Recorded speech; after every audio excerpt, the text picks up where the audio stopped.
지구 청약 과열 지역에도 신청을 하실 수가 없다라는 부분도 유념을 하셔야 될 것 같습니다. 사실 청약을 한번 넣기가 여간 또 까다로운 게 아니다라는 생각이 들기도 하는 것 같습니다. 우리가 조금 더 구체적인 예로 한번 질문을 드려보고 싶어요. 보통 이제 신혼부부들이 신청을 할 때 남편 통장 그리고 아내 통장 중에 어떤 걸로 신청하면 좋을까 그런 또 질문이 많이 들어오는데요. 예를 들자면 남편이 청약 통장을 15년 동안 보유를 하고 24회를 납입을 했고 50만 원이다. 그리고 아내 같은 경우에는 5년간 보유했고 24회를 납입을 하고 600만 원이다. 두 통장 모두 보유하는 게 좋을지 나아가서는 어떤 통장으로 신청하는 게 좀 더 가능성이 높을까요? 자, 이거는 이제 제가 답변을 드리겠는데 과거에는 둘 중에 하나를 선택하는 경우가 굉장히 많았습니다. 그러면은 앞에서 가점제의 기준이 무주택 기간, 그다음에 부양 가족 수, 마지막으로 통장 가입 기간이었거든요. 당연히 긴 걸 가지고 있는 게 더 유리했죠. 근데 최근에는요, 그러지 않으셔도 됩니다. 왜냐하면 최근에 청약 통장이 개편이 조금 됐습니다. 어떻게 개편이 됐냐면 부부도요, 중복으로 신청이 허용됐습니다. 그래서 민간 분양 같은 경우에는 각각 동시에 청약이 가능하니까 조금 더 유리한 사람 걸 최종 결정을 하면 되거든요. 그래서 굳이 없앨 필요가 없다라고 생각하시면 될 것 같고, 최근에 또 바뀐 것 중에 하나가 배우자 청약 통장 가입 기간도 합산해서 인정이 됩니다. 예를 들면 민영주택을 넣는데 남편 걸로 넣었어요. 근데 여기에서 점수를 가점이 되는 게 배우자가 아까 아내가 5년 정도 네. 넣었다고 했잖아요. 그러면 50% 최대 2년 반. 그러니까 2년 정도는 또 추가를 더 해줍니다. 그럼 점수가 더 올라가겠죠. 그래서 이런 혜택들도 있고요. 그다음에 장기 가입자 같은 경우에는 동점이 발생했을 때는 무조건 장기 가입자가 우대입니다. 그래서 이런 여러 가지 조항들 변경된 거 많으니까 체크해서 기억해 두신다라고 하면 청약하실 때 조금 더 수월하지 않을까 싶습니다. 그러면은 사실 그 기간을 만약에 남편 통장으로 했었을 때 네. 아내의 기간을 덧붙여 준다라는 거는 네. 각각 따로 신청하는 것보다 한 사람이 몰아서 신청하는 게 조금 더 확률 높아지겠네요. 뭐 이제 그것도 있긴 하지만 제가 볼 때는 그 가점 합산하는 것보다는요. 네. 두 군데 다르게 넣는 게 당첨 그런가요? 확률은 훨씬 더 높일 수 있지 않을까 싶습니다. 확률적으로요? 네. 네. 좋습니다. 이게 참 헷갈리기도 하지만 여러분들이 꼭 기억을 해보신다면 분명히 도움 받아볼 수 있을 것 같고요. 또 올해 처음으로 강남 분양가 상한제 단지로 이제 관심을 모았던 강남의 로또 청약 단지가 있죠. 저도 눈여겨봤었는데요. 최저 당첨 가점이 69점이었는데 이게 아이 둘의 무주택 기간이 15년은 돼야 받을 수 있는 가점이다라고 해서 사실 정말 놀랐습니다. 이게 현실화 가능성이 없는 분들이 좀 많으실 테니까요. 4인 가구나 15년이나 무주택일 수 있나 싶은데 청약을 위해서 일부러 조건을 맞추는 사람들도 있겠죠. 하지만 계산이 조금만 달라도 탈락될 수 있다는 위험이 있는데 이 경우는 어떤 영향이 있을까요? 아무래도 이 청약을 넣으시기 전에 꼭 주의하셔야 되는 부분이 있습니다. 뭐 예를 들어서 지금처럼 말씀해 주신 것처럼 로또 청약이다 해가지고 막 나도 청약을 당첨해보고 싶어, 신청해보고 싶어 해서 신청을 하시는 경우가 있으신데요. 가장 먼저 중요하시는 부분은 만약에 내가 자격 조건에 부합하지 않는데 청약을 넣었다가 혹여라도 당첨이 돼버리면 어떡하지? 라는 부분을 꼭 확인을 하셔야 됩니다. 그리고 서류상에서도 잘못된 정보를 혹시 입력을 하셨거나 아니면 당첨이 되셨는데 계약금이 없어서 내가 아예 납입을 못하는 경우에는 이런 경우에는 당첨 자체가 취소되는 거는 물론이고요. 최대 10년 동안 모든 세대원의 재당첨 제한이 페널티로 작용이 됩니다. 그리고 더 나아가서 내가 이 부분을 청약통장을 아예 쓰면서 청약 신청을 했다라고 하면 청약통장이 무효화되기 때문에 다시 처음부터 가입을 하셔서 다시 납입을 하셔야 된다라는 페널티가 존재를 하기 때문에 무작정 로또 청약이라고 하셔서 당첨을 신청을 하시거나 청약 신청을 하시지 마시고 내 조건에 맞는 집인지 내가 조건에 맞는 청약건인지 반드시 확인을 하시고 청약 통장을 쓰시는 게 가장 좋을 것 같습니다. 근데 이제 여기서 이제 저희가 얘기할 때 잘못돼서 취소되면은 불이익이 있다라고 얘기를 했잖아요. 근데 당첨돼도 문제인 게 사실은 개인이 돈을 다 모아서 순수 내 자금만으로 아파트를 사는 건 굉장히 어렵습니다. 그러다 보면 당연히 이제 대출의 도움을 빌려야 되는데 제가 궁금한 거는 당첨됐으면 당첨이 됐어요. 근데 그 이후에 대출을 받는데 문제없이 잘할 수 있는 방법이 또 있을까? 뭐 이런 것들이 사실은 저는 실질적으로는 가장 궁금하거든요. 그렇죠. 네.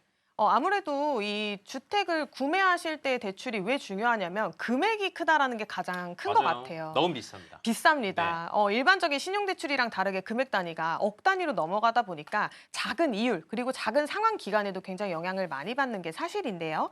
그래서 내가 만약에 청약을 신청했는데 집을 마련을 해야 돼라고 하시면 가장 먼저 알아보시는 게 대출일 것 같아요. 그러면 내가 집을 알아보고 대출을 받을 때 가장 중요한 건 아까 말씀드렸던 것처럼 금리가 몇 프로인지 상환 기간이 몇 년인지가 가장 중요한 부분인데 우선 만약에라도 내가 만 19세에서 나는 34세 무주택 청년이야. 근데 이번에 특별 공급으로 어쩌다 보니까 청약에 당첨이 됐어. 이번에 집을 마련할 수 있게 됐어라고 하시면 가장 좋은 조건은 청년들에게 좋은 조건 청년주택 드림 대출이 있습니다. 청년주택 드림 대출 같은 경우에는요. 일반적인 주택담보대출보다 굉장히 낮은 2.2%의 최저금리로 금리에 대한 부담도 확실히 줄 수 있고요.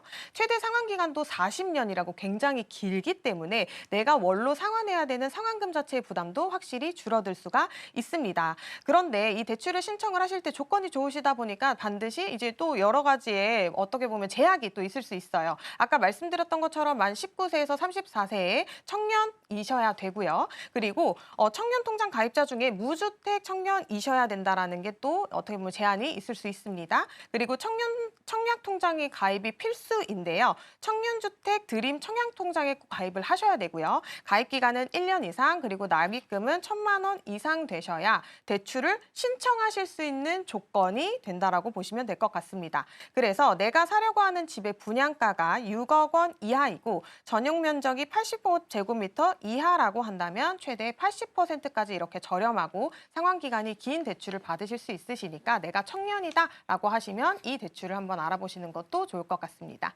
자, 우선 부럽고요. 예, 결혼하면 추가 대출이 또 되네요. 이율이 우대가. 네. 그래서 활용하실 수 있는 분들은 꼭 활용을 해보시는 게 좋을 것 같습니다. 네.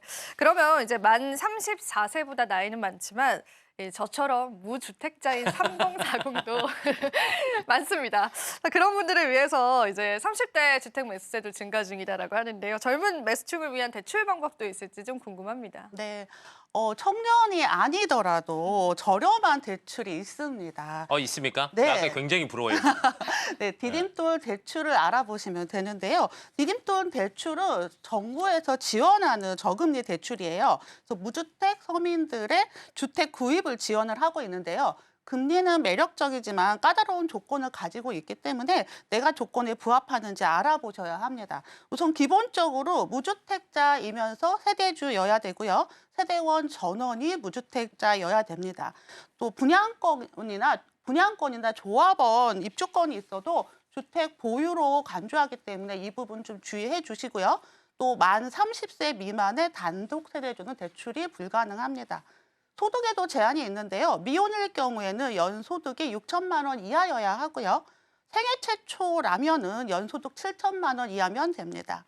또 신혼부부여서 집을 구매하는데 대출이 필요하다면 부부 합산 연소득으로 8,500만 원 이하여야 대출을 신청하는 조건이 됩니다.